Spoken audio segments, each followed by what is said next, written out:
NVIDIA's leadership team is 60 people. 60 direct reports. 60 direct reports, yeah. Which is not conventionally considered a best practice. I'm certain that's the best practice. It's not conventional, but I am certain it's the best practice. The reason is because the layer of hierarchy in your company really matters. I don't do one-on-ones, and almost everything that I say to everybody all at the same time. And the reason for that is because I don't really believe there's any information that I operate on that somehow only one or two people should hear about. These are the challenges of the company, or this is the problem I'm trying to solve, or this is the direction we're trying to go into. This isn't working, that's working well. All of this type of information, everybody should be able to hear.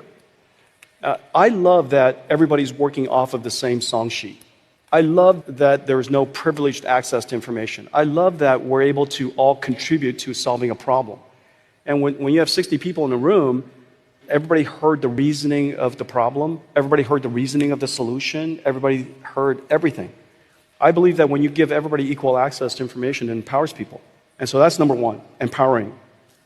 Number two, if the CEO's direct staff is 60 people, the number of layers you've removed in a company is probably something like 7. And so I rarely find myself having to stand up for conventional wisdom, but if I were to kind of steel man the other side, I'd say, well, one-on-ones are where you provide coaching, where you maybe talk through goals together, personal goals, career advancement, what have you, where maybe you give feedback on something that you see somebody systematically not doing so well and so forth. So anyway, there's all these things that kind of one is, again, conventionally supposed to do in the one-on-one. Do you not do those things, or do you do them in a different way? Really good question. I do it right there. I do it right there. I give you feedback right there in front of everybody. In fact, this is really a big deal. First of all, feedback is learning. For what reason are you the only person who should learn this?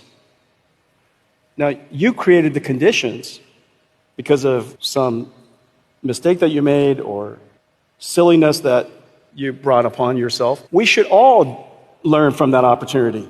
So for me to explain to you why that doesn't make sense or how I differ from it, half the time I'm not right. But for me to reason through it in front of everybody helps everybody learn how to reason through it. And so the problem I have with one-on-ones and taking feedback aside is you deprive a whole bunch of people that same learning. Learning from mistakes, other people's mistakes, is the best way to learn. Why learn from your own mistakes? Why learn from your own embarrassment? You gotta learn from other people's embarrassment. That's why we have case studies, and isn't that right? Have you succeeded in getting other leaders at NVIDIA to adopt this practice? I give people the opportunity to decide for themselves, but I really discourage one-on-ones. I really discourage one-on-ones. Nothing is worse than the idea that somebody says, oh, Jensen wants us to do this.